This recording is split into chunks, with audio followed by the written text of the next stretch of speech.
Cut થતો જાય છે, એમ વધતો જાય છે, એમ કટ થતો જાય છે. આપણે બધા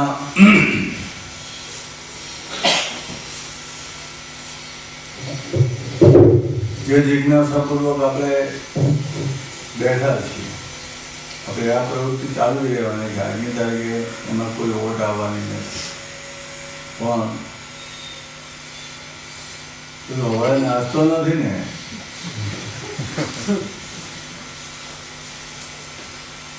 ચાલવાનું ઉઠાડ લાવીએ, જવાનું ઉઠાડ લાવીએ,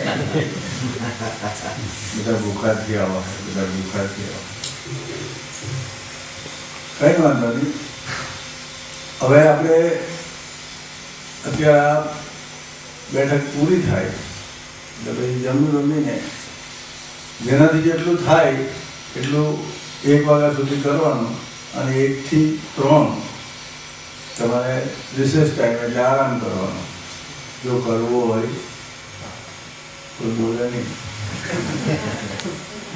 એટલે હવે આપણે 2 કામ કરવાના છે, કારણ કે જ્યાં છે ત્યાં બધા આપણે જ કરવાનું છે, બીજું કોઈ કરવાવાળું છે નહીં.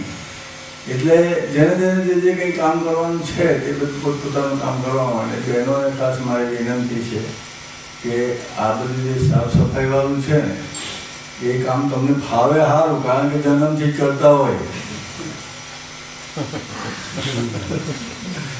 એટલે એ કામ તમારે થોડું સંભાળી લેવાનું.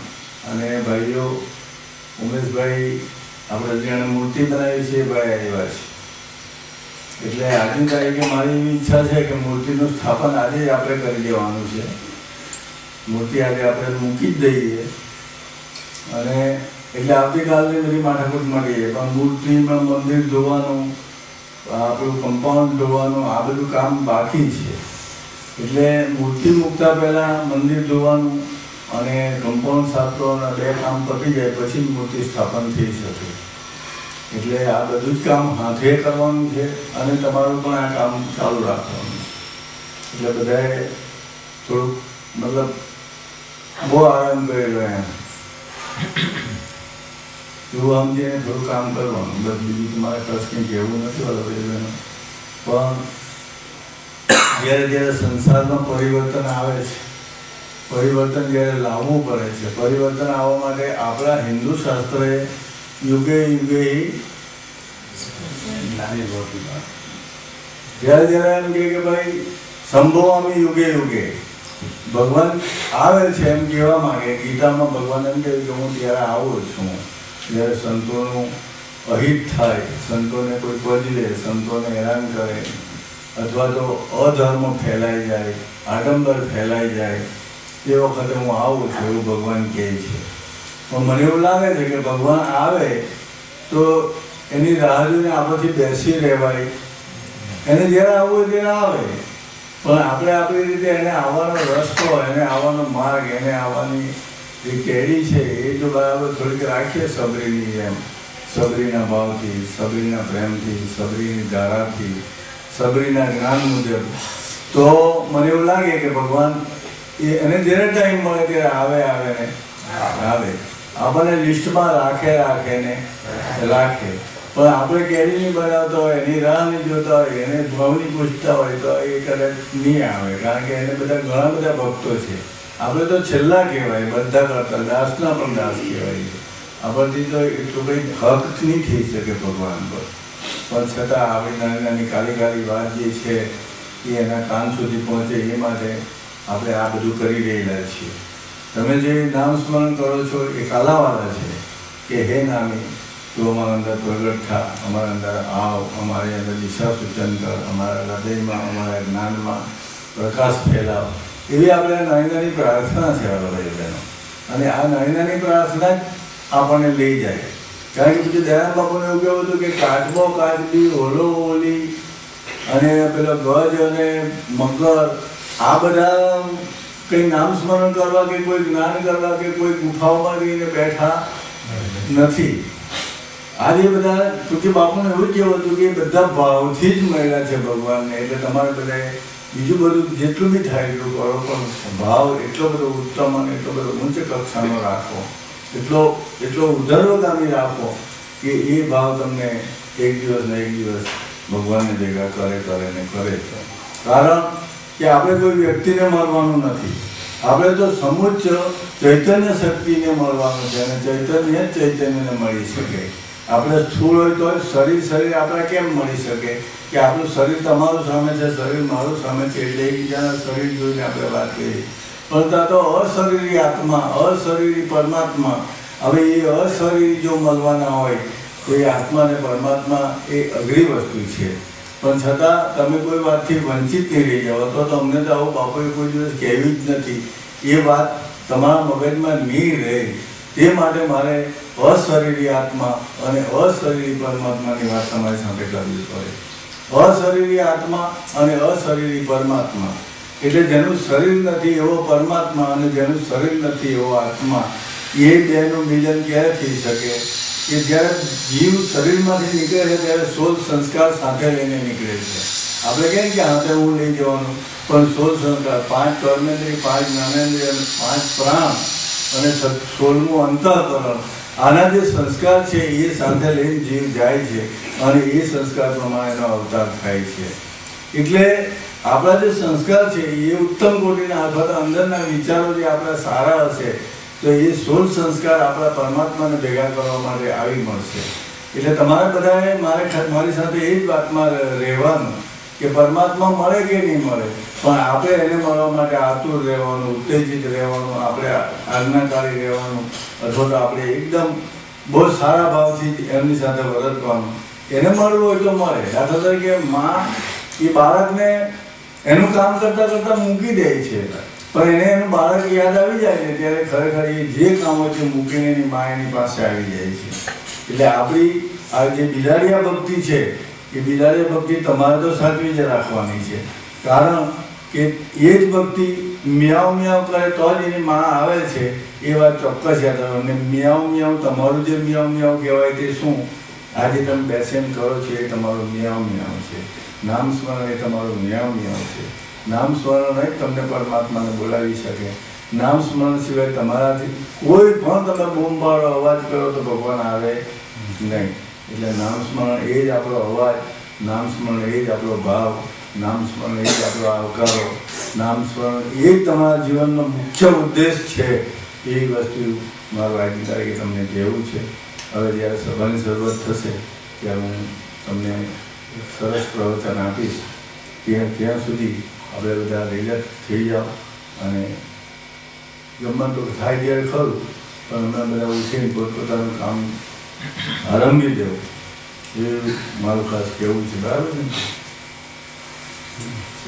જયેન્દ્ર એટલે હવે શૈલેષભાઈ જયેન્દ્રભાઈના માર્ગદર્શન હેઠળ તમે જે કામ આપે તે બધા કરજો. ઓર્ડર નહીં કરે એ લોકો તમને કહે કે ભાઈ આજે આ કલાક કરવાનું. કોઈ ઓર્ડર કરવાવાળું અહીંયા છે નહીં મારા સિવાય, અને મારો ઓર્ડર હોય એટલે કરવું જ પડે. તો તમે દુઃખે કરો સુખે કરો કાં જવાના, કારણ કે માથે જ પડેલો છું એટલે તમારે કરવું જ પડે. એમ બિસ્કીટ બરાબર ને? એટલે ખૂબ આનંદ આવ્યો. બસ મારે તો એક જ વાત છે કે કાલે જ્યાં સુધી ઘેર જાઓ ત્યાં સુધી આમાં કોઈ ન પણ જરા બી આનંદ ઓછો થવો જોઈએ નહીં. બધા જ ખૂબ પ્રેમ અને ખૂબ આનંદ કર્યો. જે ભગવાન તરફથી જે આવે છે એને સ્વીકાર કરો, અને જે માણસ તરફથી આવે છે એનો પ્રતિકાર કરો. એટલે એકને એક દિવસ આપણો એમાંથી રસ્તો નીકળી જાય છે. એટલે એમાં કંઈ કોઈ ચિંતા કરવાની જરૂર નથી. જગત સામે લડવાની શક્તિ ભગવાન આપી શકે, પણ ભગવાન સામે આપણે લડવાનું, ભગવાનને તો આપણે ભજવાનું જ છે અને ભજીને જ પાર ઉતારવાનું છે.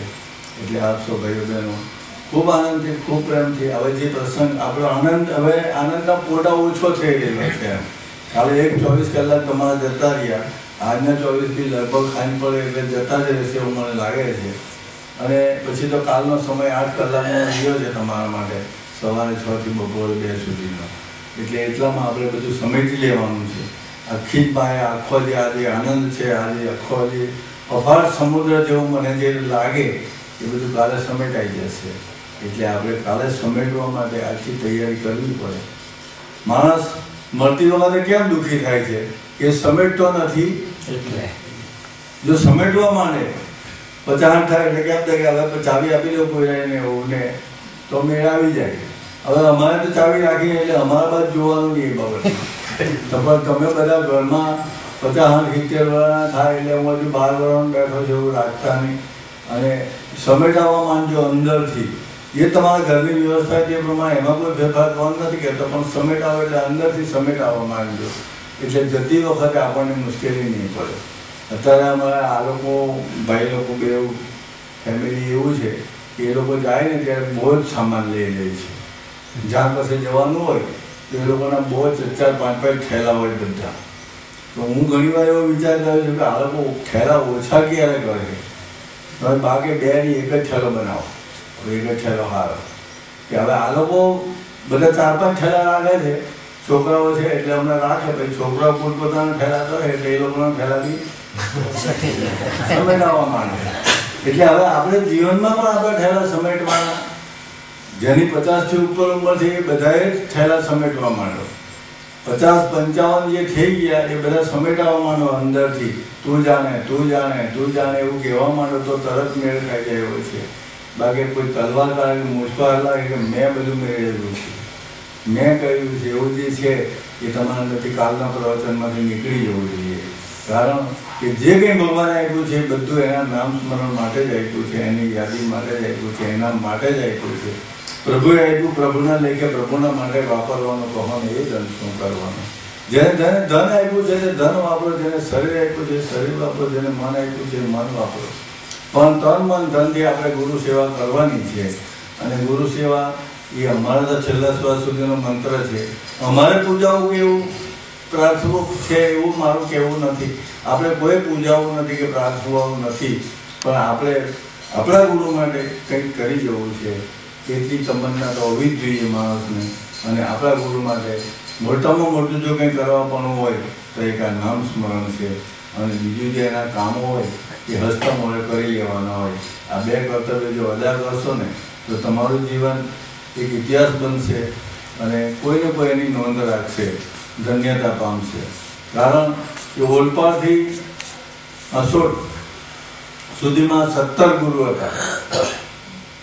ઘણી વાર મારા બાપુ સાથે જવાનું થાય, બધા ગુરુઓ સાથે બેસવાનું થાય, પછી હું મૂંઝાઈ જાઉં કે બાપુ આ તો બધા એક-એકથી ચડતા, એક-એકથી બધાનો અવાજ ખડીને લઈને બધા બહુ જોરદાર છે, બધા કેમ કરું? મને કે તારે આ રોડ પર આવવાનું નહીં. મને શું કહ્યું કે તારે આ રોડ પર આવવાનું નહીં. હવે એ જ રોડ તો જવા આવવાનો હોય, કેમ નહીં આવવાનું? પછી મેં વિચાર કર્યો કે તું આ રોડ પર પ્રોગ્રામ ન કરતો. એમ પ્રોગ્રામ ન કરતો એટલે કહેવાનો મતલબ કે આ જે તારો પરિવાર તું વિકસાવે એ કોઈ બીજી દિશામાં વિકસાવજે, આ દિશામાં નહીં. એમ તો મેં પછી બહુ વખત પછી હું તો મનમાં રાખી મૂક, મારી આદત એવી હતી કે બાપુ કંઈ કહે એને હંગરી રાખવાનું. એમ એટલે પછી ઘણા વખત પછી બાપુ સાથે જ્યારે મારી વાત થઈ, બાપુ એવું કેમ મને કહે? મને કે આમાં માથાકૂટ જ છે, કરવા પણ કંઈ છે નહીં. બધા આડંબરમાં જીવે છે, જ્યાં વાસ્તવિકતા નથી ત્યાં જીવવાનો કોઈ મતલબ નથી.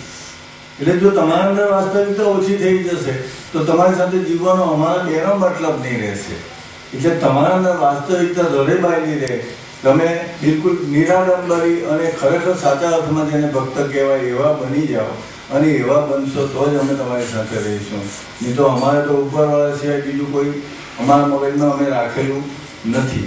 એટલે તમે બધા જ અંદરથી સમેટાવવા માંડો અને પોતપોતાનું જે કંઈ કર્તવ્ય છે અદા કરો. પણ કર્તવ્ય અદા કર્યા પછી ભગવાનનો જ પાર માનો ને કે પ્રભુ તે આટલું કરાયું એ તારી મહેરબાની. બહાર કહેવ કે નહીં કહેવ, પણ અંદર તો કહેવાનું ને તો જ આપણો મેળ ખાયો છે. બોલો સદગુરુ ભગવાન કી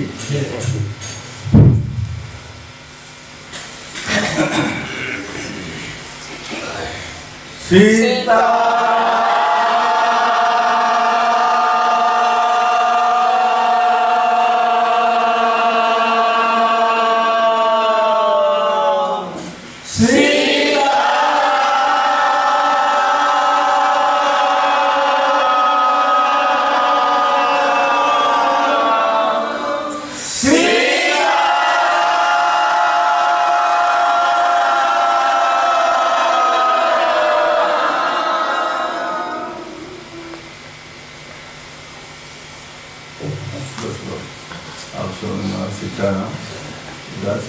આવો અને જે કાર્યક્રમ હોય તે પ્રમાણે તમારે રોજથી આગળ